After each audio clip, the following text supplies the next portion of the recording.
to episode 75 of TerrorVision horror podcast Splatter Chatter. It's our fortnightly installation where we discuss some of our favourite films. I am one of your hosts, Jennifer Strand, and joining me is our very own limb collector, Dan McGuinness. Hello. Hello. Dan, fun facts. Fun facts? Straight Fun into facts, it. what are you doing? How's it going? What's happening? No, I haven't really got a fun fact. I've got a funny fact. Well, it's more of it's a fact slash story. Oh, I love stories. So basically, this week, or last week or whatever it was, I had to do a genetic blood test. Where it's kind of one where you have to, it's for another reason, doesn't matter, genetics. I had to I got a test which has like a bit of paper, blotting paper on it, and it comes with a little thing where it you put it on your finger and it hits your finger with a blade, super quick. Yep. And then you squish it onto this thing and onto this paper, and then you put it into an envelope and you send it to the genetics people. The problem with it is I have a ridiculous fear of needles. Like a ridiculous fear. I also have a ridiculous fear of these blood tests because when I was a kid, I had I was in hospital a lot, and they used to have these things to stab into your fingers and get blood. It's for like doing diabetic blood tests as well? Yeah, I don't know. Yeah, maybe. Yeah. Yeah. And I remember as a kid I had trauma because my blood didn't work very well for some reason, and I had every one of my fingers they had to try, and I was bleeding on all my fingers, and I got this massive phobia of needles to the point where I had a blood test in the I had to have a blood test in the local GP. Yep. And I kicked the doctor over, right?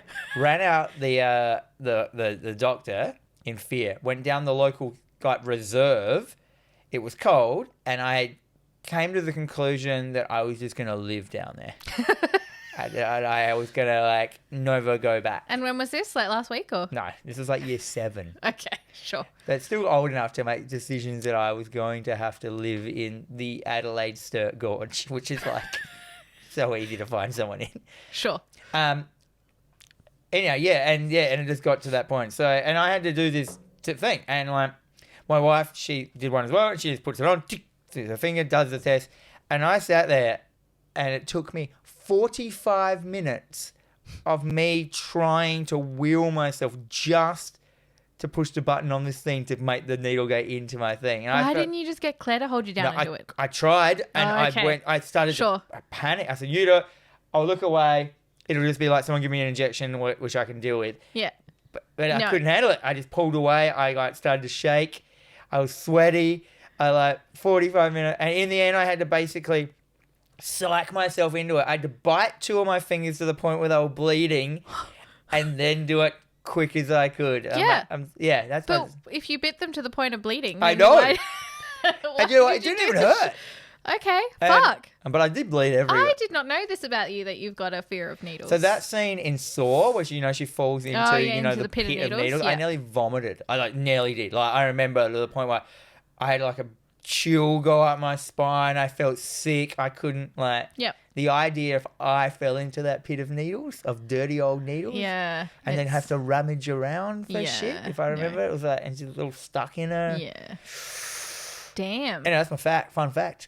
My fun fact is I am deeply scared of needles to the point of it may be unhealthy. So you'll never get tattooed then? No. Probably why I don't have any tattoos. Yeah, I'm very surprised because you do a lot of things just to try it, and you've not had a tattoo yet. So I can understand why now. That's a fun fact about you. My fun fact about me, it's not really about me, it's about my family, but I have a new niece. Oh. She's 2 weeks old now. She's pretty cute. She's small. Her name's Miela, which is French for honey. Oh, really? Yeah. Miela. She's adorable. She's small. She belongs to Liz's brother. Miela. But yeah, that's I've hung out with her a little bit. It's been great. Excellent. Yeah. It's a girl. It's a girl. I like children. Liz is not a child fan. I heard that she didn't mind this one. She's secretly. We went over there yesterday. She held the baby. Got some nice photos of her holding the baby. Oh, no, don't put that on an Instagram account. Oh, no, I won't. But yeah, new niece. She's small. She's tiny. She doesn't talk. I love that. Yeah, cool. Best people. Yeah. Alrighty. So this week we are going to be discussing our favourite werewolf movies. And Dan, I cannot tell you how bad a choice this one was. It's not a bad choice. It's just no one's favourite. Yeah.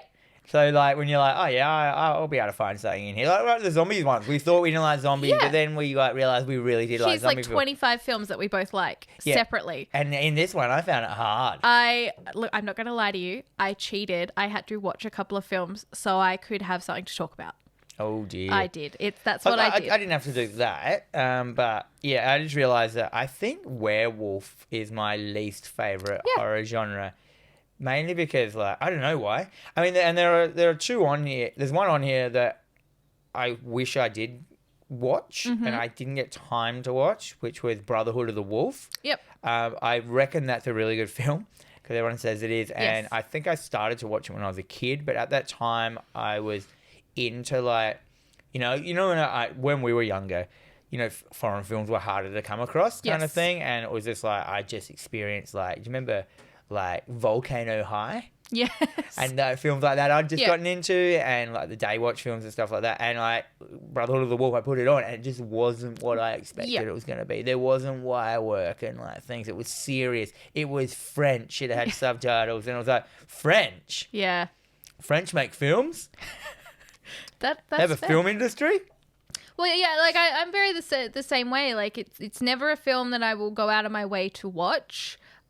Just the genre itself. So, I mean, obviously with the couple that are on your list, I have seen them, but it would have been like 20 something years ago, and I couldn't tell you anything about it. But reading about it, because I just, my little blurb that I kind of crack out, I found myself super interested in the lore of it rather than the films. So, like, the whole werewolf motif, if you will, has been in existence since the medieval period. Now, the lore, the folklore, it has changed from culture to culture. Was vampires around that long, or was vampires more popularised by, like, novels? No, it's very similar thing. Is Anne Rice? Was that the lady who wrote the... Yes, she wrote the Interview with the Vampire. Or was that deeply in human lore as well? It's, like, all of this stuff is folklore. It just goes back centuries. So, despite the fact that it's, it originated in Europe, but from culture to culture, it does exist. So every culture has its own lore revolving around it, and it's usually around, like, a man with the ability to shapeshift into a wolf. It's usually a curse, but again, culture to culture, it's different. During the 18th century, it became very popularized in fictional literature, including medieval romances, which proves the fact that people have been trying to fuck mythical creatures for centuries. It's not just a thing that's happening now, it's always been happening. Well, that's the same. My friend, my friend who writes erotic books, she was saying that at one stage, billionaire gay werewolves were in fashion. Yeah. Well, you look at anime now, Beastars, like, he's like a wolf in love with a rabbit or something. I don't know. It's not something that I choose to go into. But with the motion picture industry sort of being created in the end of the 18th century, obviously it's not going to be long before werewolves made an appearance in motion pictures. And, of course, the very first film was the silent short titled The Werewolf in 1913. And then over the next 140 plus years, it has been, like, deeply embedded in genre cinema, whether it's horror, fantasy, you've got the Twilight series, Harry Potter's, Teen Wolf TV series. Stop ruining my picks. I am so sorry. I know you've got a lot to talk about Twilight here. I see that. Twilight is a vampire film. There's, like, one werewolf, isn't it? No. Oh, I don't know. Yeah, I've only seen the first two. It's best. Oh, that's one more than I've seen. That's all right. But yeah, so we thought we would obviously delve into what we would consider our favourites. For me, it's what I've actually seen. So Dan, did you want to kick us off? Yeah. So I'm just going to what am I going to do first? All right, I'm going to do my one that's kind of like the most not a werewolf film. So Monster Squad. Yes. We have to talk about it because Monster Squad is just the classic monsters are all in one film. And you have because Dracula. Wolfman's got nuts. No, exactly. Yeah. And he's clearly the best part of the Monster Squad film. You have Dracula, you have Frankenstein, you have the Mummy, you have the Creature, and then you have Wolfman. Are they the only ones? There's 5 of them, isn't there? Yeah. And that, the movie is about a bunch of kids, Goonies style, Stranger Things style. Well, they've ripped off. Suddenly all these monsters coming to their channel. And the reason they're all together is like what I always loved is just because they're monsters. Yeah. They hang out together because they're monsters. And they even say that. Dracula's their leader. He goes, come on, my monster brethren. So like, the only thing they have in common is they're monsters. Yeah, that's fair. And the monster squad deals with them kind of thing. But werewolf, Wolfman is one of them in it. And he's a great werewolf. It's a great wolfman. It's a guy who doesn't want to be the werewolf. Yep. And that old chestnut where when he turns into the wolf, he's evil. When he's like the man, he's just a normal man. He's at a crazy asylum. No one believes him. Yeah. Even though they'd see him change all the time. Yeah, you know. But it has the classic bit where, like, you know, the kids are confronted by the Wolfman, and then, like, the guy's like, kick him in the nards. He goes, Wolfman doesn't have nards. He goes, do it anyway. And he kicks him in the nards. Of course, Wolfman goes down. He's like, whoa, Wolfman's got nards. And well, they also blow him up as well. Yeah. And they literally blow him to pieces, and then his And not only that, they put the dynamite in the front of his pants. So they blow him up from the dick outwards. And this is a kid's film. It's a rated PG. And we see a full wolf get pushed out of a window and explode, and it's a gore moment. Like there is like, and I remember as a kid, allowed to watch this film. This is one of my gateway films. We've talked about it in our gateway episode. Just seeing the gore of the panning shot of all the Wolfman parts on the ground, torso, right, you know, arms and legs, and all going, and then going back together, and like, just. Yeah, that was I reckon that's my best Wolfman experience, like, kind of thing. Like, but he is a very stereotypical Wolfman. You know the Wolfman that is always wearing shorts? Yeah, well, even, like, so the original Universal Monster Wolfman film, which still holds up today. It is it doesn't. It does. It's a very good film. And it's, you know, this guy is cursed, but he's not running around in, you know, he looks very similar to Wolfman from Monster Squad. He's got pants on, not shorts, and, you know, a shirt. He's just running around. So, like, in because we should mention as well, like, What We Do in the Shadows, the werewolves in that. They're pretty good. The New Zealand, like, werewolves, and, like, yeah, werewolves, not werewolves. You got to wear your stretchy pants. You know, the wolf that where you stretch your trackies, so you don't rip your jeans. Stretchy pants. Why not? Oh, yeah. The Murray from Flight of the Conchords is the main werewolf. Yep. So good. That's a mention of so that's, I do love what we do in the shadows, but yeah, it's a whole nother thing.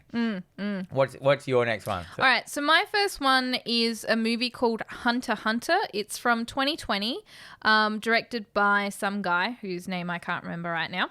But it's basically this, it's directed by Sean Linden. I apologize, Sean. Now, this is more of a slow burner horror that doesn't necessarily have a werewolf, but it does. But it does have a werewolf. So it's about this family. It stars Devon Sawa as well. And Devon Sawa, if you remember him from Casper in the 90s. I don't. No. Okay, you're not a girl. He is fucking ripped now. This guy's in his mid-40s. He is absolutely ripped. He kind of looks dirty or tanned. He's all scraggly, sexy man. But he's like this fur trapper, and he lives with his wife and daughter off-grid. So they, everything they do is from the land. Every day they go out, they check their traps. They've got food. Now, it turns out that they are starting to be hunted down by a wolf.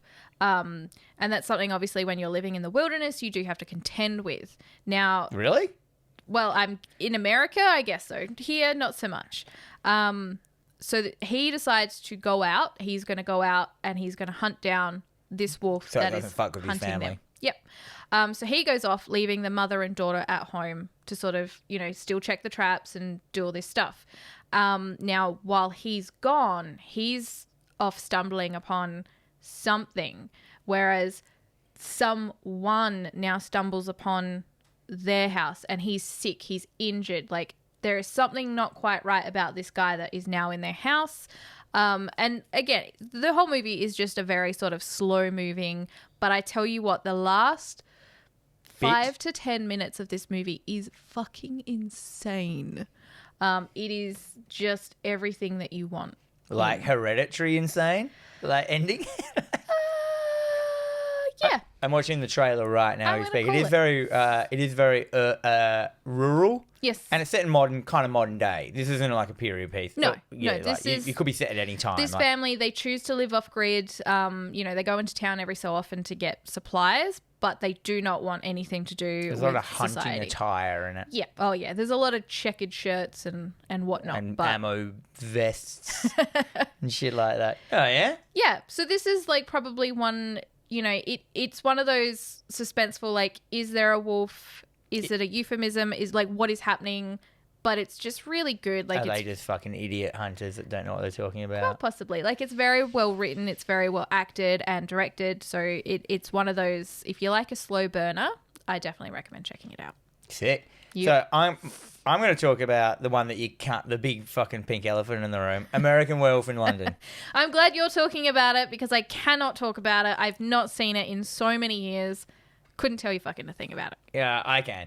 1981. Yep. This is a great film. Like you can't really fault this as being a werewolf film. This is the quintessential werewolf film. If you look up any werewolf film, like top 10 werewolf films, it'll be number one. It's number one on everything. It's because it's a good film. Yeah. Like it's about two blokes. They're backpacking around London. They're Americans. They're wearing their puffer jackets. Remember I do remember the puffer jackets. Yes. They go to a fucking bar. They're very rural. London or whatever. England, meadowy fields and stuff like that. Meadowy fields. Yeah, they come across a bar which is called. It's got like a severed wolf head in the. Yeah, it looks really cool. And they're all kind of local people. It's almost got that kind of folk horror vibe to it because they're all in on it. Yeah. And they don't like outsiders. No. They have all that. And then, they get attacked by a werewolf. One of them gets killed. One of them doesn't, the main character. He goes to hospital, stuff like that. And he starts having dreams and like that. And because we all know the werewolf lore. I wonder if when this came out, people didn't know no, they would have. Well, because you've got once again, the law changes from, coast to coast. It doesn't really matter. He's being rehabilitated. He falls in love with his nurse. He's played by someone really famous. I can't remember. Oh, cool. She's quite good looking. Oh. But there's a bit in it I remember as I saw as a kid. I walked in on it when it was on television, and there's a dream sequence where he's in the forest. And there's a couple of dream sequences. One of them is he's in a forest walking around looking, and he sees there's a hospital bed in the middle of the forest, and he walks up and he's on the bed, and it shows a close up of his face in the bed, and he wakes up, he's like, rah, and his face is like a demon. Scared the shit out of me as a kid. Yep. Absolute shit out of me. There's also like another dream where there's these like kind of like I don't know what the word is. Mongoloid is that a faux pas name? I don't know if that's a mutant. Sure. Mutated like kind of people in the forest, taking people with chainsaws and shit like that. It's crazy. Those dream sequences really scared me as a kid. Yeah. Then suddenly his mate comes back as a ghostly zombie or whatever, and as he goes through to help him out, he's a good guy, he's just normal, he's just like, dude, you got bitten by a fucking werewolf and shit, and he's like, I ain't fucking about a werewolf. He doesn't believe it, so, and then the whole film is like him like kind of coming to deal with him, like, so that you don't see really, there's not much werewolf in this film. No. Him coming to terms that he maybe is a werewolf now. And his mate is like slowly rotting through the whole film. And the fucking practical effects on his friend, because his throat's been cut. It hasn't been cut. It's been scratched down by a gigantic werewolf hand all the way down his face, all the way down his throat and into his chest. And it's deep and it's cavernous and it's in there. It looks fantastic. Yeah. And and as it's going through, he's getting more decomposing and shit. At the end, he's just falling apart and all this shit. And he's like, I've got long. And then we obviously they go back to America. We have the transformation scene, which is known as the best transformation scene. I'm just trying to remember who the lady is. No. I found her. I don't know who she is. I'm trying to remember who did all because I know John Landis wrote and directed it, but I think Rick Baker did the wolf transformation. Effects, but I don't want to be calling out Rick Baker as doing something he didn't do. So continue, and I'm going to double check. Fair enough. Yeah, we get the wolf transformation scene. You got the iconic, the leg breaking backwards, like into that dog leg, and the hand, the what is it? The elongation of his hand gets pulled up, all practical. The snout come pushing out of his face and shit. Very, very good. And then like the end of the film is just him going nuts in New York, in Times Square or whatever, like not hiding. He's like, I'm a fucking werewolf, cunt. Why would you hide? You're a werewolf. Yeah. You're a superior being. Yeah, running around the middle of Times Square, the fucking police come out. And he's looking for Jason. Yeah, and then in the end they just like shoot him and he's dead. And it's just like, whoa. Whew, heavy. And it's just it's structured differently to a normal film. You've got these parts in it, like, you know, you got your 3 parts of your film. You got them as a thing. Then you got, as in, you know, before the werewolf attack. Then you got the town that's covering it up. You've got his whole rehabilitation and falling in love with someone. Then they go back to fucking America. You don't feel they're going to go back to America, and they go back to America, and then he does the transformation and shit. And it's just like, it's just a good film. Like it's a weird one. I remember I rewatched it recently, and I was like, oh, this is heaps better than I remember it. Because I thought it was just. I remember Fangoria magazine was just all over it. You always saw the pictures of the transformation, the gore of the friend. But I didn't realize there was quite a coherent film in between all those bits. And I was pleasantly surprised. It's like clearly the best. I know on this whole list, it's clearly the best film. Yeah, look, it is. Apart from my anime one. Because this one also, I feel that this film also kicked off a bit of a werewolf resurgence in film, because the same year that this came out, The Howling came out, and then there was another one that came out that I cannot for the life of me. Why isn't The Howling on this list? Because none of us have seen it in so long. Because I've not seen it. Oh, yeah, I can't remember much of it. No. Like, In the Company of Wolves, did we put that on here? We haven't. Oh, see, they're all coming out the woodwork like, now. I'm aware of all these films, just never watched them. Why? Because I just... Cursed. Cursed was great. But yeah, so, well, the next one on my list, which was one of the sneaky ones I watched the other day while I was recovering from my second COVID shot. So that was a great great. film. So you just, I loved it. I was, I had a fever dream. Yep, pretty much. I was feverous, but I loved it. You realize when you love something, you got a fever, you watch it the next day, and it's utter shit. Which is pretty accurate because I watched Wolf, 1994, directed by Mike Nichols, starring Jack Nicholson and Michelle Pfeiffer, and a very young James Spader. Oh, really? So Jack Nicholson, he plays this... Does he play his cub? Kinda.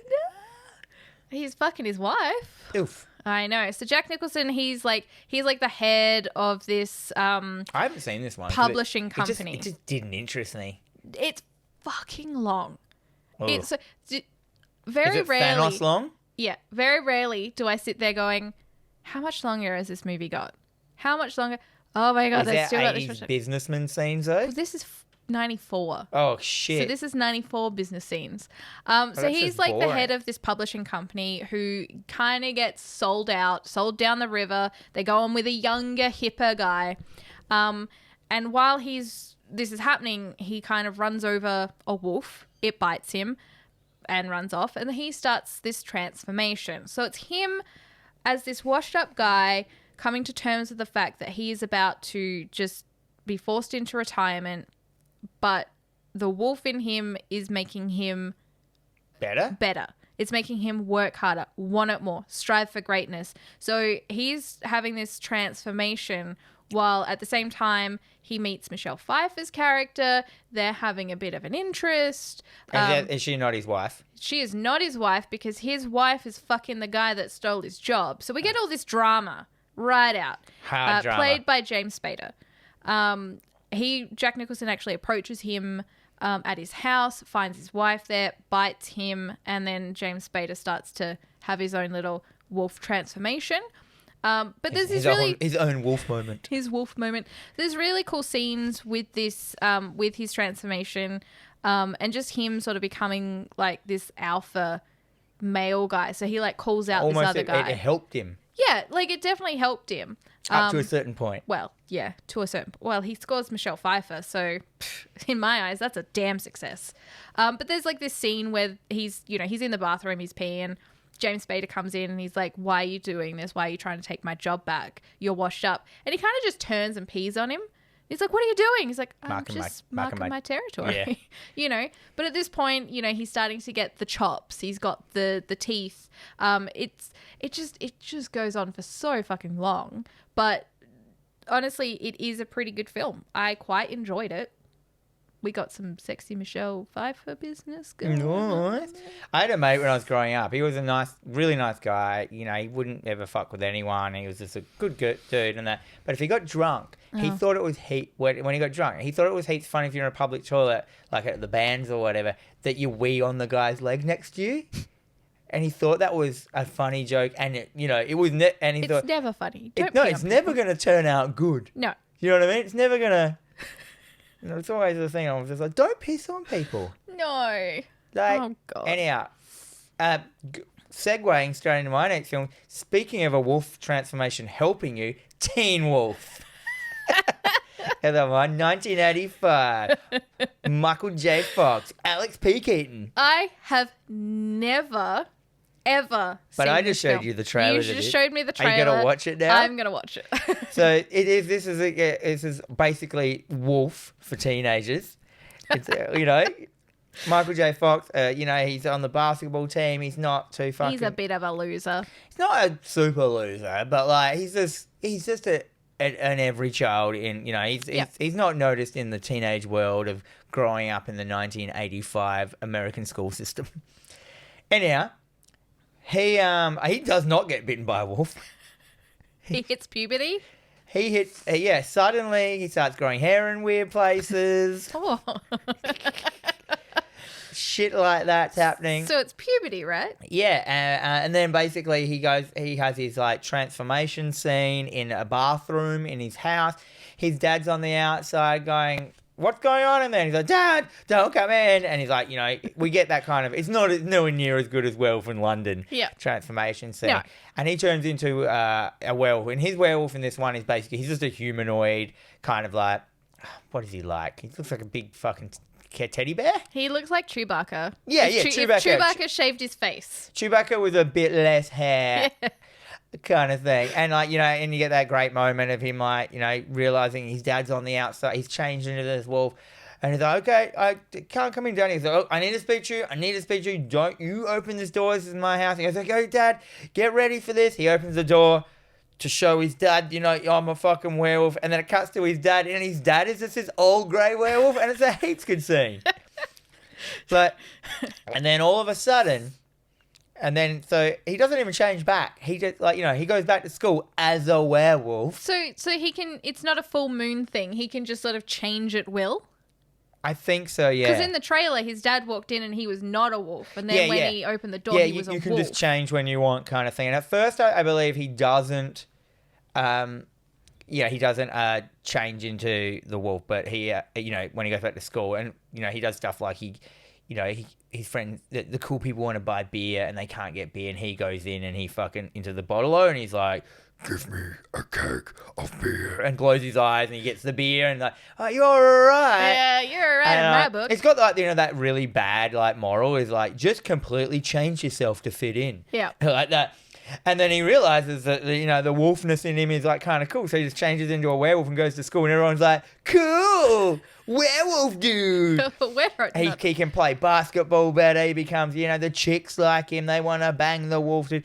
It's cool to, ride on the, put on fucking aviator shades or whatever, cool shades, and ride on the top of a car through the town square, on the top of the roof of the van to music, dancing on the roof, doing breakdance moves, all that shit. This sounds glorious. Yeah. And it has the best it's got the worst filming in it, and there are so many mistakes in the film. There are boom mics coming down in the top of shots. There are like...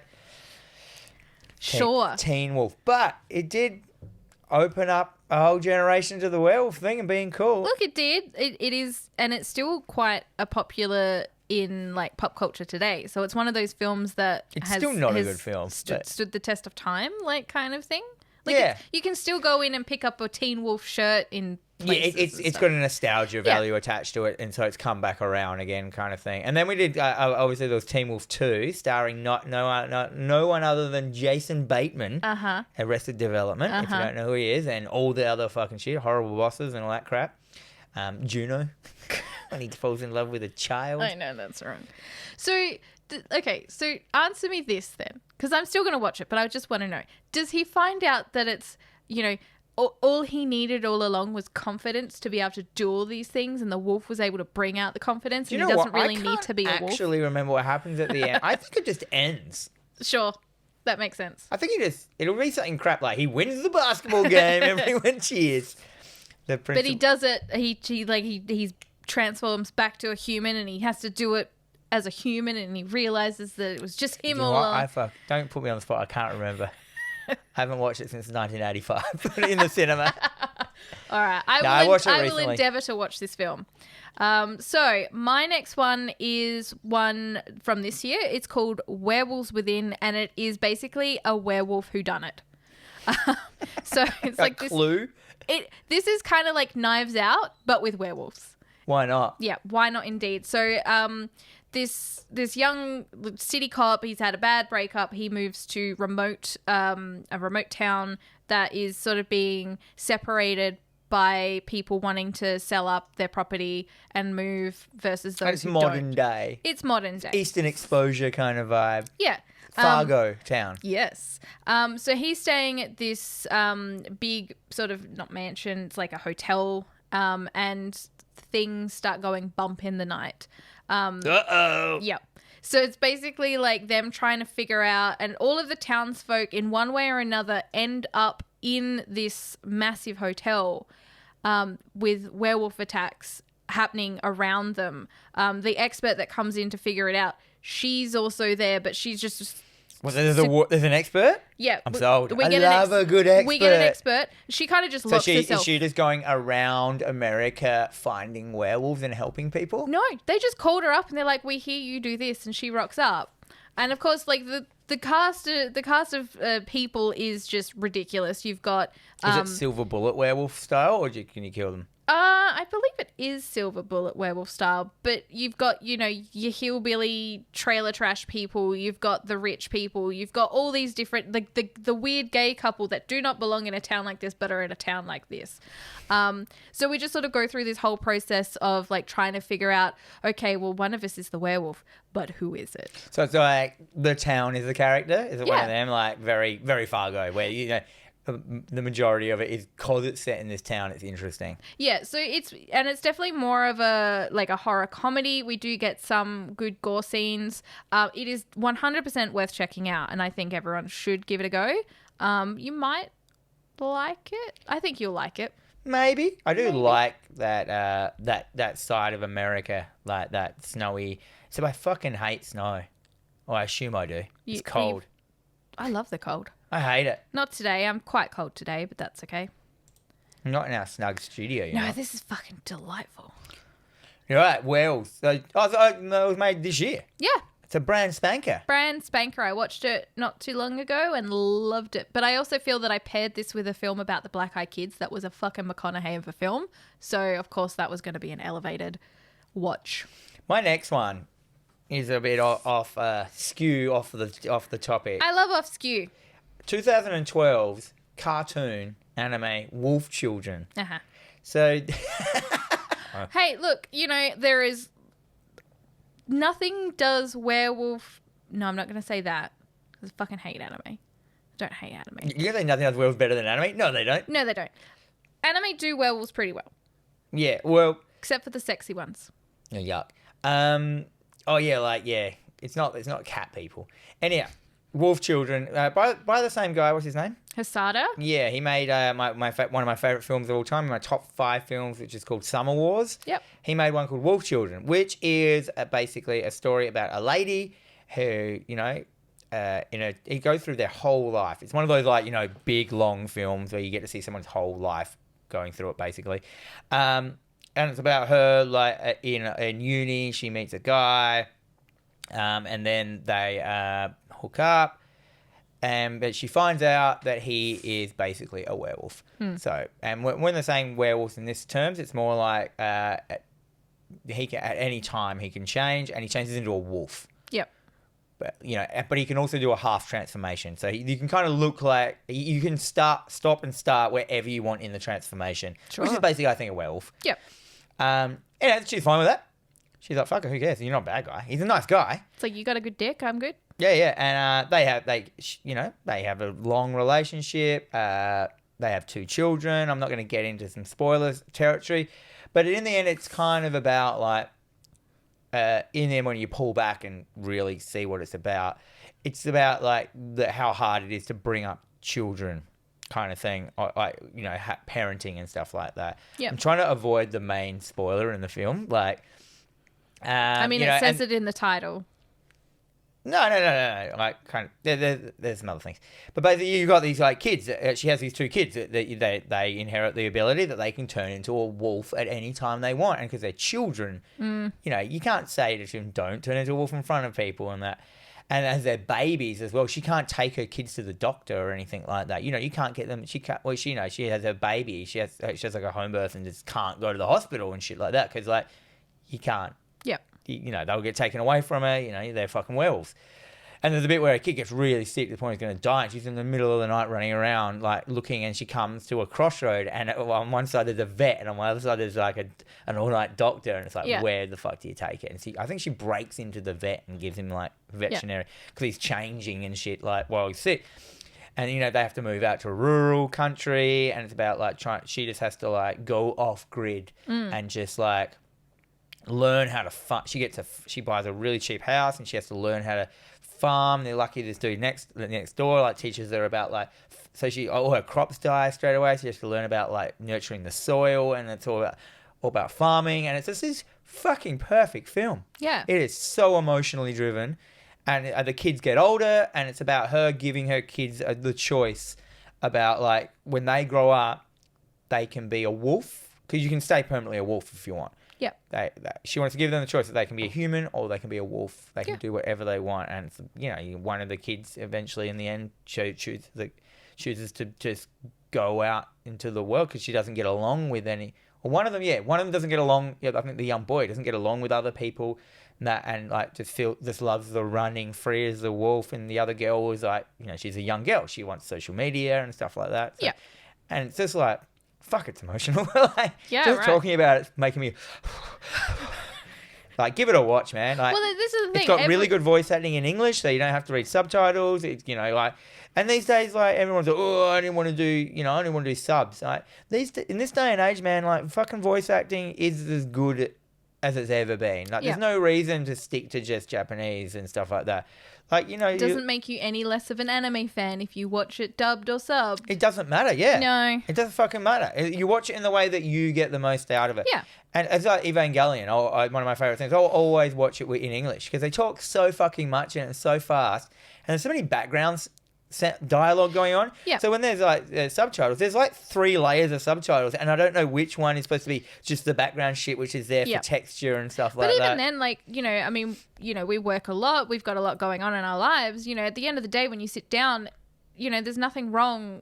Like, my attention span, I can't watch stuff with subtitles that often. I have to be fully prepared for it.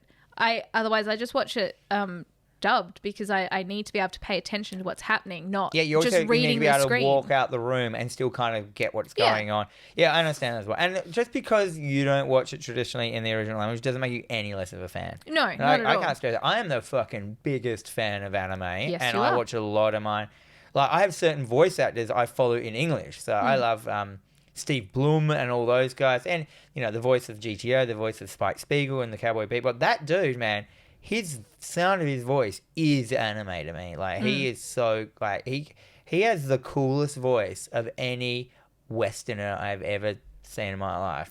Okay. And he's played Spike Spiegel. Wow. If you can be Spike Spiegel and make him cool. Yeah. Or GTO. I love GTO. Yeah, you do. You do love GTO. Maybe I'll watch a Cowboy Bebop. I don't know. Can't guarantee it. Anyway, that 2000. It's like it's a kind of like, I do like my off the off the chain version stuff. Like I love like Only Lovers Left Alive as a vampire movie, and it's not necessarily traditional. Well, it's like I like a different concept. Like I don't necessarily want to run of them. Shit. Yeah, like make it interesting for me. I was trying to find like the ultimate like kind of like art piece, slow burn. Or Beyond the Black Rainbow, Under the Skin, Only Lovers Left Alive style of a werewolf movie that I've seen, but I think American in London was like the most one I've got. See, I disagree. The most art house film that you could possibly get to werewolf is Wolf Cop. Oh, fucking hell. I avoided this film like the plague. Why?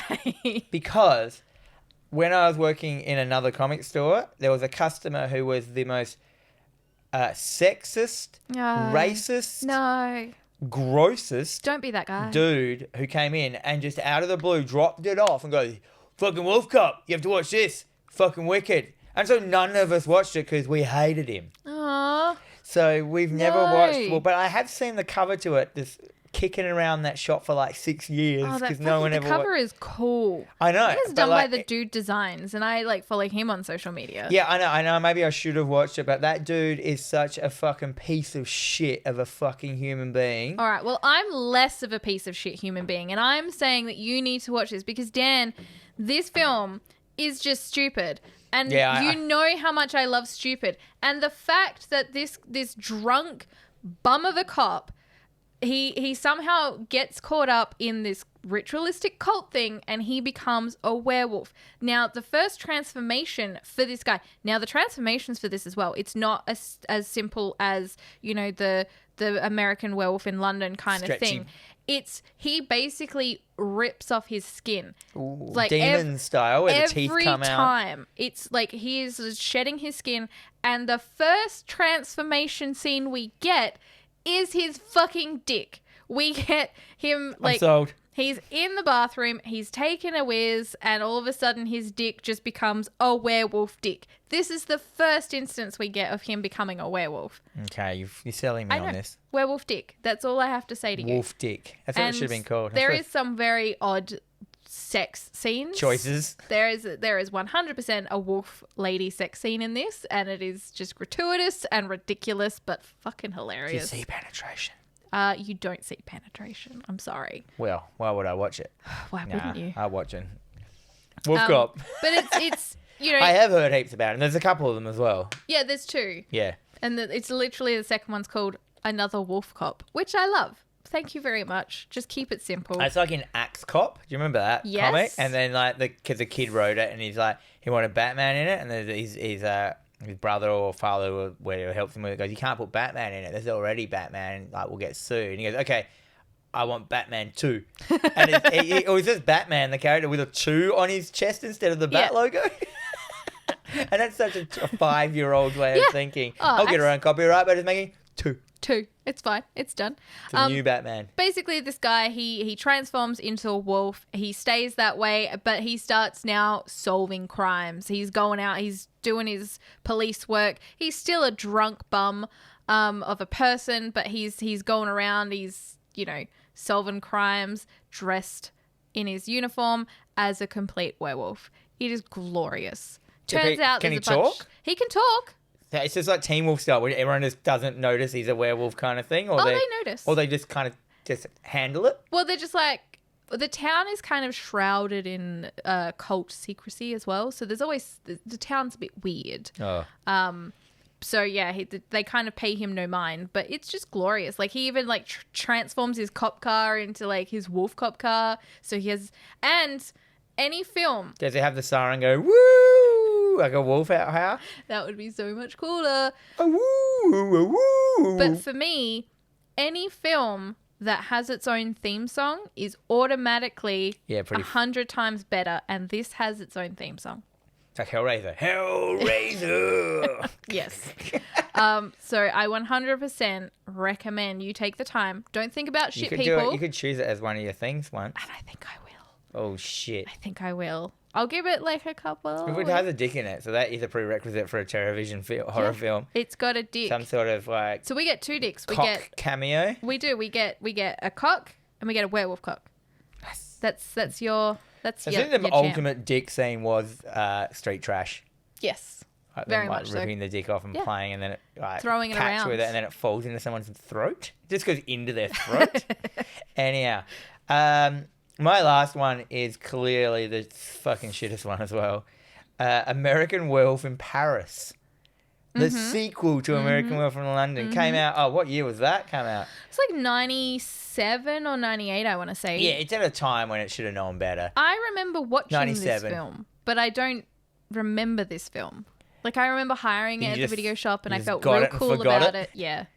I've done that before. I've sat down and watched, like, I got halfway through a film, I think it was Possession. I got halfway through that recently before I'm like, I've seen this. Yeah, it only happens every now and then, but it does happen.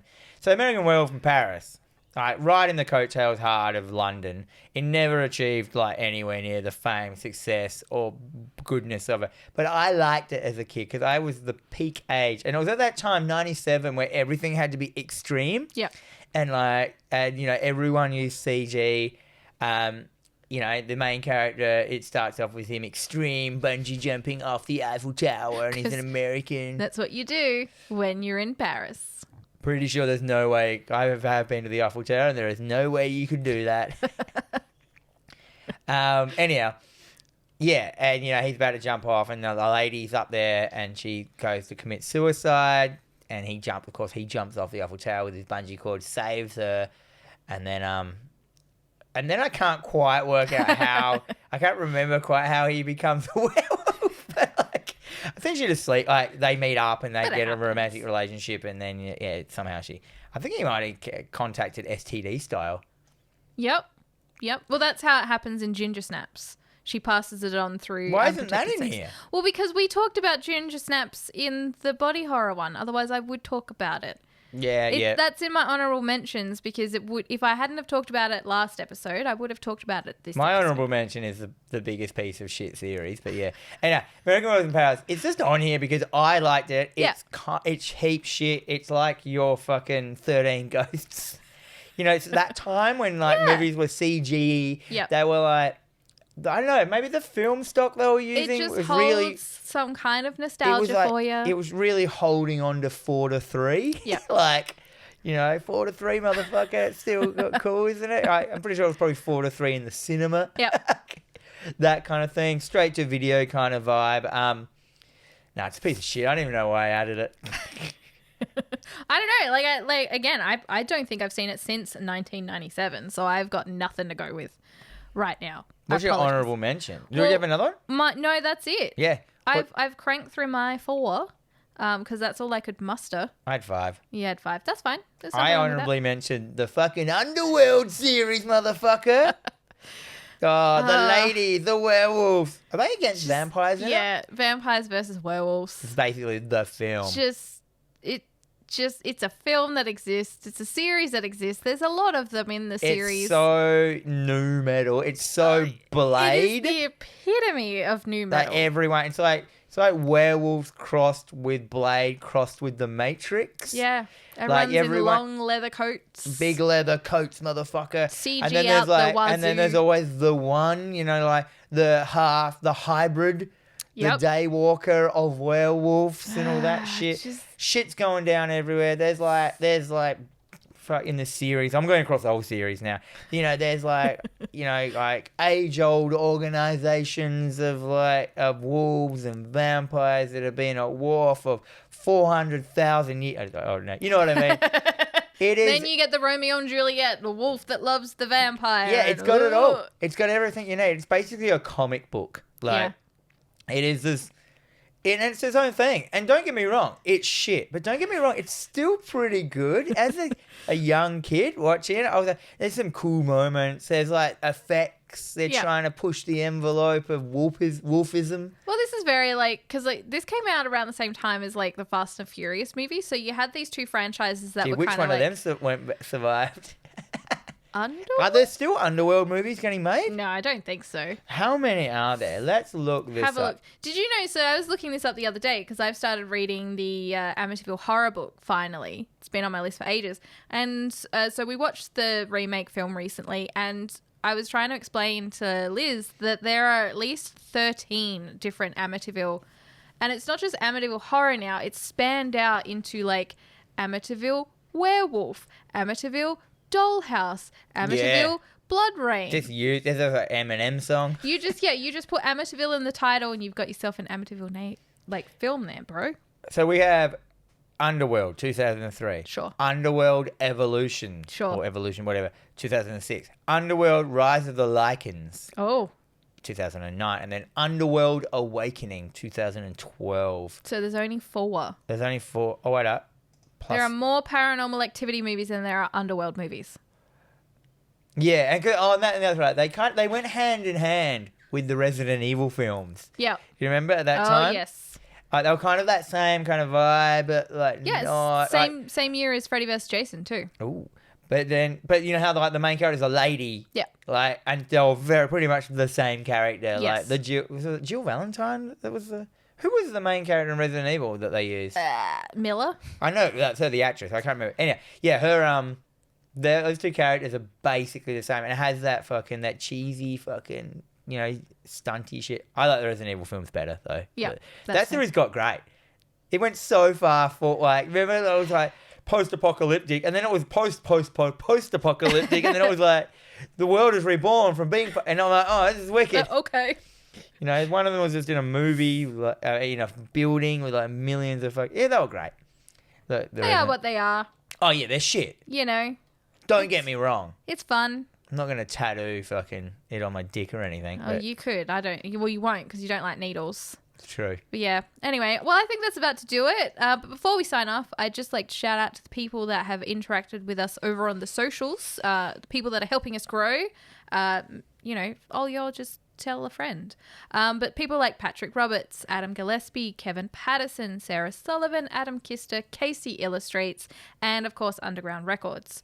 Yeah, so you guys have been listening to TerrorVision Horror Podcast, the splatter chatter version of it with Dan and Jennifer, who is us. Yes, us cunts. That's us. We are available on all major podcasting services and also on the YouTube. But no matter where you choose to consume us, please make sure to hit the like button, subscribe, leave a comment, leave a review, share with your friends.